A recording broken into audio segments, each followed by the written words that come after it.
Welcome back to the Dividend Diplomats YouTube channel, guys. You got your boys, Bert, the Hurt Locker, and Lanny, the Dividend Diplomats, guys, and we're here to talk to you about Bert the Hurt, his investing journey a little bit here, maybe a little bit of background behind his first stock, first dividend stock.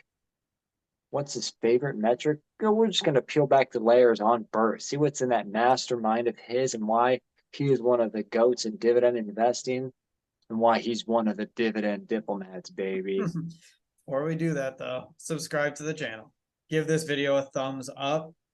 Hopefully you enjoy it. This is going to be fun. We're excited to talk through some questions, and we'll obviously have videos like this for both of us, too. It's not just going to be me, but it'll be a fun time answering some questions. And I guess the one thing I'm going to ask from all of you out there is save the answers for yourself, too, because we want to learn more about your responses to these answers, too. So as you're going along, write down your answers and share your experiences too, especially as we go through these questions.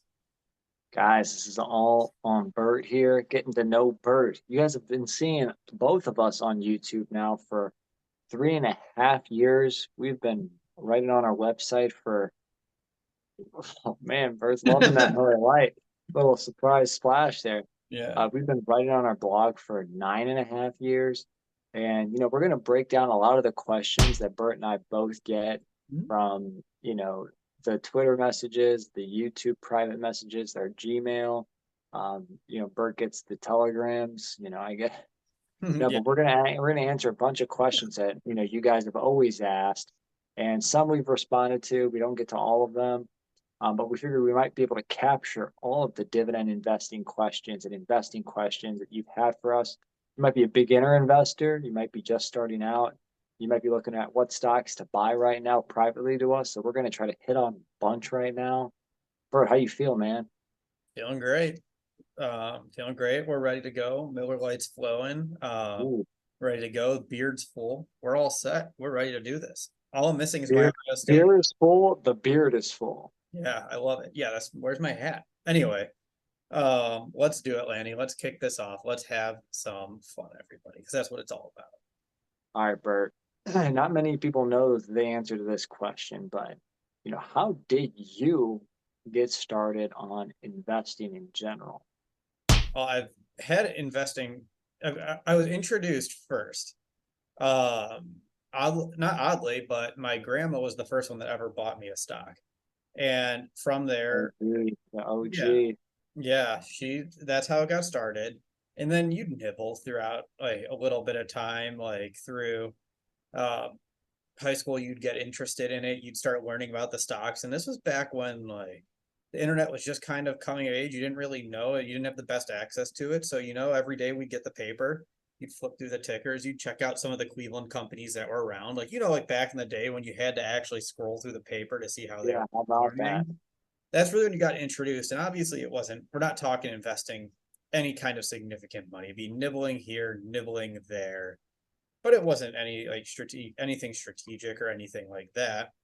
Um, interest in investing was always there though. And then through college, you learn more, you save some, you dabble a little bit, but there's no consistent strategy whatsoever. So it's not even worth talking about some of that. I don't even count that. It was just more of like a nibble here, nibble there. I'll just keep saying that.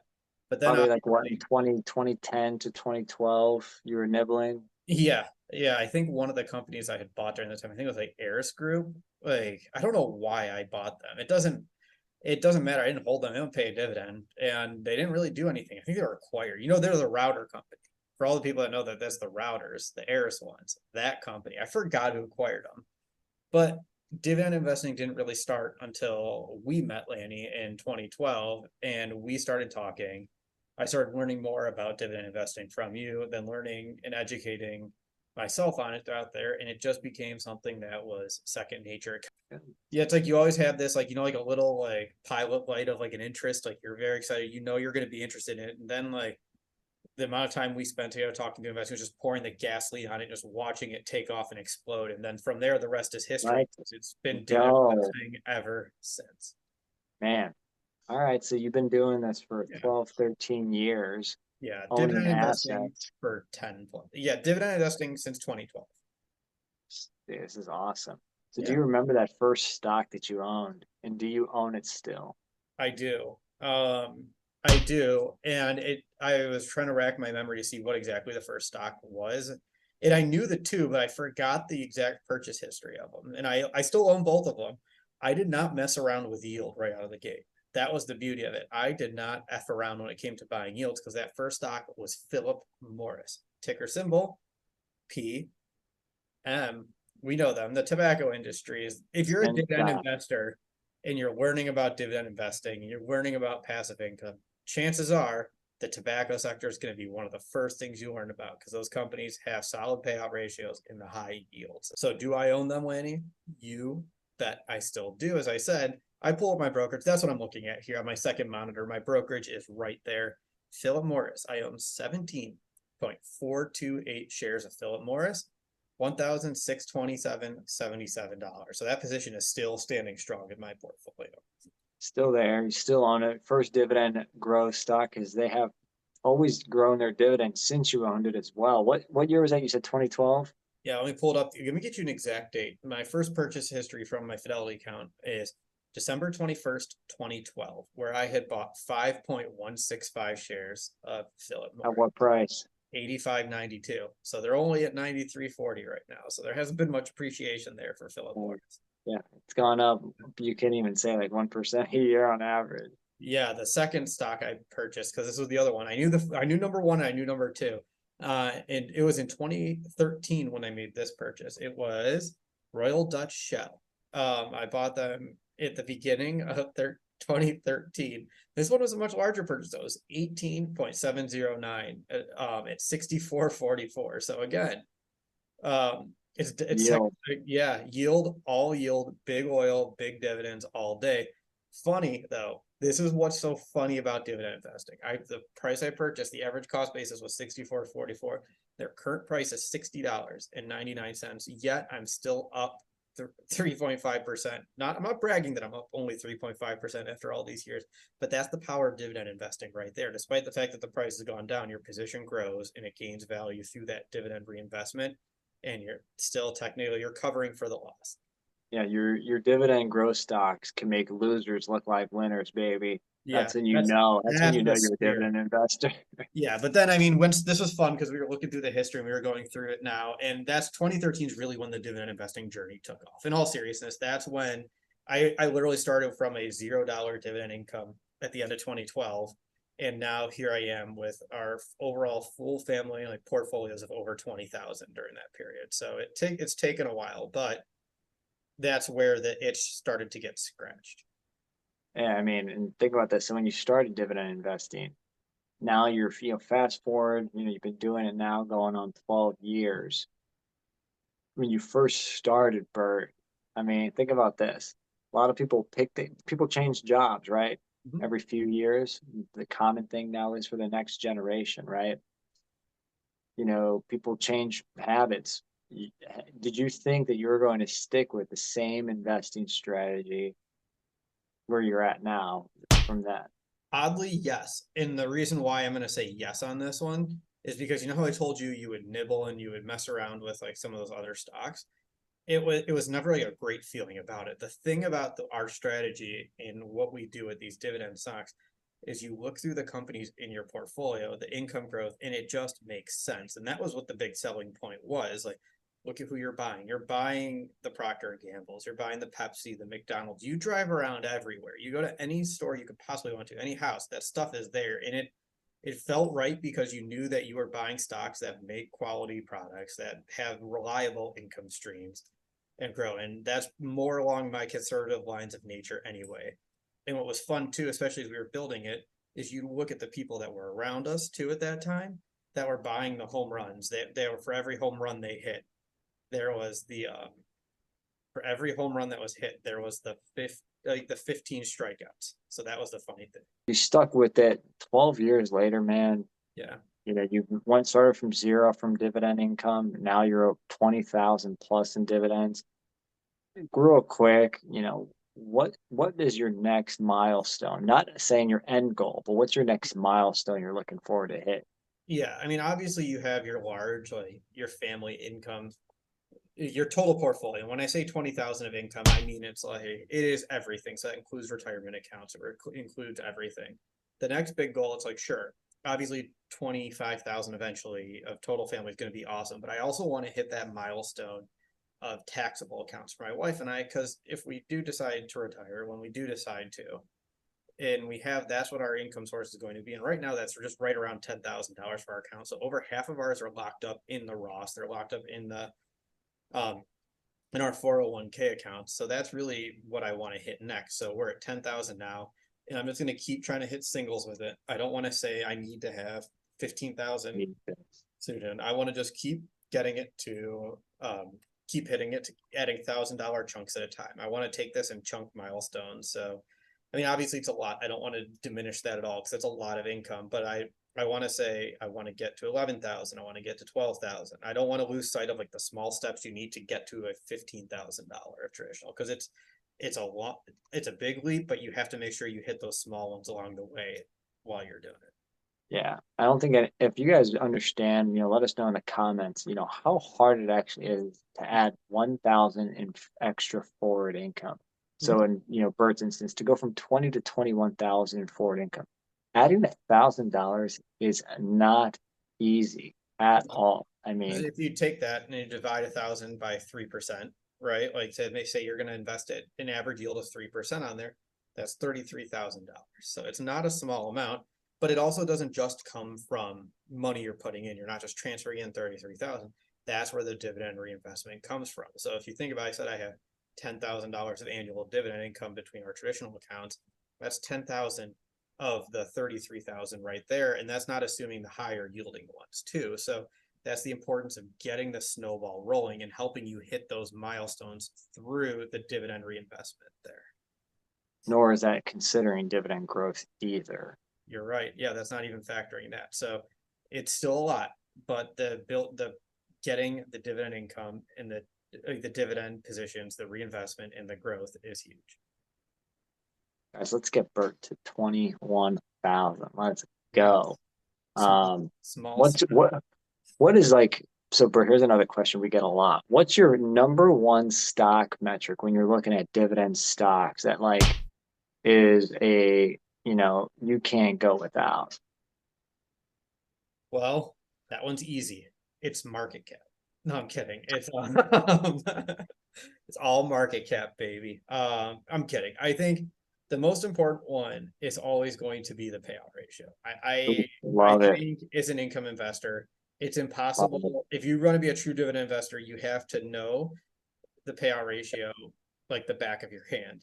And we use a 60% threshold. So first off, what is the dividend payout ratio? Let's just start there for all of the new investors out there. You're calculating how much of your dividend is covered by earnings. So you take dividends per share divided by earnings per share, and it gives you a percentage. And that's your dividend payout ratio. So how much does the earnings cover that dividend? And that is so important because we invest in companies that build growing dividends. We want to build that income stream that's growing over time for 10, 15, 20, 30, 40, 50, whatever, however many years, a million years. 100 years.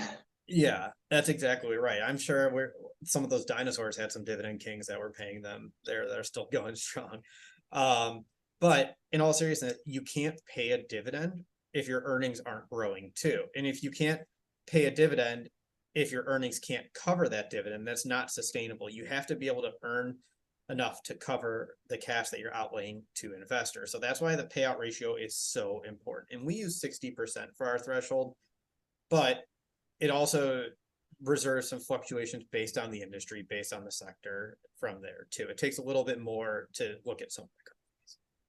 In the words of Bert, don't go chasing dividends. We used to sing that all the time on the channel. Yeah. Let us know in the comments if you guys remember that. But yeah, Yeah. don't And don't. let us know if you don't want us to bring that one back either. I'm Yeah. kidding. So payout ratio, yeah, I totally dig it. I could definitely get down with that. If you ain't down with that, Diplomat's always got two words for you. But so you get the dividend payout ratio, Bert. So here you are, 12 years in, dividend investing, over 20,000 income, using that dividend payout ratio. Now, we can leave on this video before the next part just to keep everybody in tune and not go overboard on the first video. First, let us know in the comments if you guys like this style, if you guys want to know more about this Q&A between Bert and I, so you guys get to know us more, our path, our philosophy, our approach to investing and saving, because maybe it'll help you guys on your, path and how you're decisioning investments and savings. Bert, from looking at the stock market here, we're filming this video on August 17th at night. It's a little out of turbulence right now. What is your favorite stock? If you had to pick one right now that you think is ripe, that is valuable now because of the time period, but is also going to be better, you think, going forward as well.